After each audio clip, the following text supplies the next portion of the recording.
It began 10 years ago when I started working in my office. Her name was Janice. Janice and I used to hate each other literally. The first day I met her, I knew I hated her with every atom inside my body. My hatred was not entirely irrational. I got an interview and joined a company about 10 years ago. Janice already worked there. On my first day, my boss called her as she was my senior. He asked her to explain to me the basics as she had been on the same post a year before. She looked at me with so much despise that it weirded me out. I thought I imagined it in my boss's office, but as she walked me towards my desk, my doubts turned into certainty. She talked to me in the rudest tone without even looking at me and went away before I could ask or say anything. She just told me that was my desk and I had to do whatever tasks I was assigned. I was shocked. That was not normal. Or was everyone in this office that rude? I looked around at people working at their desks. They seemed normal. But why did Janice act that way? I kept thinking about this as I picked up the file and started working. I went to the cafeteria during the lunch break and waited for coffee. The man in front of me, filling his cup, smiled. I smiled back awkwardly. He asked if I was new there. I told him I had just joined that day. He advised me to refrain from eating the sandwiches here. They sucked big time. Burgers were better. The coffee was excellent, thankfully. I thanked him for his free advice. This man seemed friendly, unlike Janice. He then asked me if I had made any acquaintances. I wanted to be honest about my weird encounter. I didn't know if Janice was his friend, but I decided to be honest. I told him the boss had asked her to show me around. She was neither pleasant nor friendly nor talkative. She barely spoke a word. He was shocked to hear that about her. He insisted that it didn't really sound like her. Apparently, she was one of the nicest people there, and he knew a bit about her. I shrugged. He then wished me the best of luck. He was about to go, but returned as we had forgotten to exchange names. He told me his name was Jack. I told him mine, and that it was nice to meet him. Talking to Jack made me more concerned about Janice's behavior toward me. Days went by, and I was settled in my new office. I did not entirely hate the long hours. I had made good acquaintances that I hung out with. Almost all my co-workers were good to me, except one. Janice had stayed the same. Each interaction that I ever had with her was a cold one. She was never polite to me, and hardly ever rude to anyone else in the office. I got frustrated by this. I could not recall having done anything the first day that would have pissed her off this much. From that day, I decided to do the same. I began to keep the same rude attitude with her that she threw towards me. I stopped being friendly and polite to her. I did it in a highly weary tone if I ever had to talk to her. We kept this cocky attitude towards one another until it became customary for us as months passed. The whole office knew about it, but no one ever asked why. Everyone just knew that we hated each other. Not even Janice and I ever had a one-on conversation about it. Neither of us confronted the other or tended to this issue. We just let it be. Things got weird when the boss assigned a project to Janice and me. We had to work together and complete it within the given deadline. It was a challenging project requiring great attention to detail, collaboration, and assistance. I was horrified when I came to know about it. After thinking about it for a day, I asked my boss to change my partner or assign the project to someone else. The reaction that I got from my boss was extreme. He flew into a rage and said that he had just explained it to her yesterday, and now I was there requesting the same thing. The company did not go by our rules. He also said that he did not care to know what differences we had, but that we needed to grow up and resolve them to work on this project. I apologized and came back to my desk. I sat on my chair and began thinking about how to make it work. I was caught up in my thoughts when I saw Janice approaching my desk. I was horrified for a second. She said we could start the discussion for the project the next day, if it was okay with me.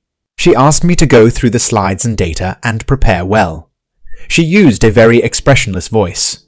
I simply agreed and answered in the same manner. I sighed loudly as she left. This project is going to drive me crazy, I thought to myself. That day, as I went home, I went through all the data and began to work out rough plans to be discussed tomorrow. The following day, Janice arrived before me. I went to my desk and settled. She came almost immediately and said that she wanted to hear what I had planned, and then she could share her plans. She did not even greet me. I turned on my laptop and began to show her my rough drafts. She said she liked it and had yet to take that approach. She sounded slightly impressed, and I was shocked at her being this civil to me. She then showed me her plans. We coordinated and divided the work among us to work on. The next day, we shared whatever we had prepared with each other. We made suggestions to improve it and kept working. Not once did we talk about something other than work. As the deadline approached, we realized completing the project by then was nearly impossible. We had to work overtime. Everyone else left that day, and Janice and I worked quietly at our desks. It was 8 at night, and I realized I was hungry. Considering our relationship, I did not want to ask her, but I thought it was inhuman not to. So I went by her and told her that I was thinking of ordering pizza, and that if she would like some. She looked up from her laptop. I expected her to say no, but she surprisingly said yes. I was shocked as I called Pizza Hut and ordered a large pizza with drinks and fries. I paid and brought the pizza upstairs when the pizza delivery guy came. Janice took a break and came by my desk. We sat down and began to eat. I don't know what got into me, but I told her I wanted to ask her something if she promised to answer me honestly. She stopped eating and hesitantly said, "Okay." I mustered my courage and finally asked why she hated me when we did not know each other. She looked at me for a few seconds with a strange expression. Finally, she answered that I did not remember her at all. This puzzled me. But she clarified my confusion by telling me we went to the same high school. I used to be a popular guy, and Janice was a nerd. I was a jerk the entire time. That was the moment it struck me who Janice was. She had changed so much. She was not attractive when in school, and now it seemed like she was a completely different woman. All those memories began to come back to my brain. She had once wanted to register herself as a cheerleader, and I had roasted her in front of the class. I used to be such a jerk back then. Suddenly, I felt highly embarrassed and ashamed. I did not know what to say to her. I finally apologized to her, although I knew she no longer needed it. Janice smiled and said that it was all right. She had kept the grudge long enough, and it was time to forgive. I asked her if we could start fresh and become friends, and she agreed. From that day, working on the project became fun. The coldness between us had vanished, and we were getting along well. Everyone in the office was surprised to see us like this. They were not used to it and had not expected it to happen. Jack asked me about it, and I told him that Janice and I had become friends and resolved our issues. We began to meet outside the office. We sat in the coffee house for hours as we worked and talked. Finally, the project was submitted, and it felt like many burdens had been lifted off our chests. Our boss was delighted with our performance. He highly praised us both in front of everyone. That day, I didn't know what got inside of me. I went up to Janice and asked her out. I was sure she would reject me, but she surprised me again and said yes. I began to plan the date. I decided to take her to the movies and then to a nearby cafe for lunch. I was really excited, and our date went really well. It was weird as it seemed that we had turned from enemies into lovers. Nobody could believe that a few months ago we did not talk to each other nicely, and now we were dating passionately. Within the next 6 months, I decided that she was the woman for me. I knew I was taking things too fast, but did not care. I just didn't want to lose her. I tried to call her mine, so I planned to propose to her. I did it on our 6-month anniversary. We had gone for a picnic, and there among the fields, I got down on my knees and did it. I knew I was being irrational and was not thinking straight. Therefore, I had expected a no from her. But like all the other times, Janice did not disappoint me and admitted how much she loved me. We began planning our wedding, and we got married the following year. We arranged a grand event. Everyone from the office was invited too. Our marriage was going great.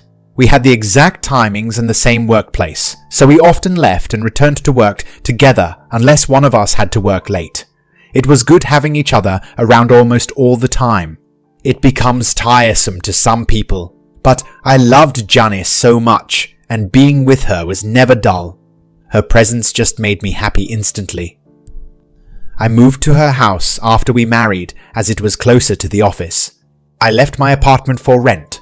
Her home was completely furnished, so I did not have to take much over there. A few months later, this perfect marriage turned upside down. I was sitting in the kitchen waiting for the pasta to be cooked when I heard Janice's phone ring. I usually never do this, but for no reason, that day, I checked her phone as I was taking it to her. I froze right there as I saw the pictures sent to her. She was sitting in our bed with some guy I did not know. She was wearing no clothes. It shocked me. She had cheated on me, and she dared to take pictures too. My world just crumbled in front of me. I was boiling from anger. I somehow stopped myself from just barging into the room and slapping her. Instead, I did a wise thing and sent those pictures to myself. The next day, she went to work, and I stayed home. Before she left, I attached all the images to a file she was supposed to send to the boss and head office. Next, I got my basic stuff out of the house and set the house on fire. I made it look like a kitchen accident, so I wouldn't be suspected. Janice got fired from work that day. She called me, but I did not pick up her phone. I wondered what she would say to me. As she got home, she got to know about the fire. She tried to reach me again, but I dodged her. I had left the city to escape her for a few days while preparing for the divorce. She kept calling me, and I did not pick up her calls. A week later, I answered her call.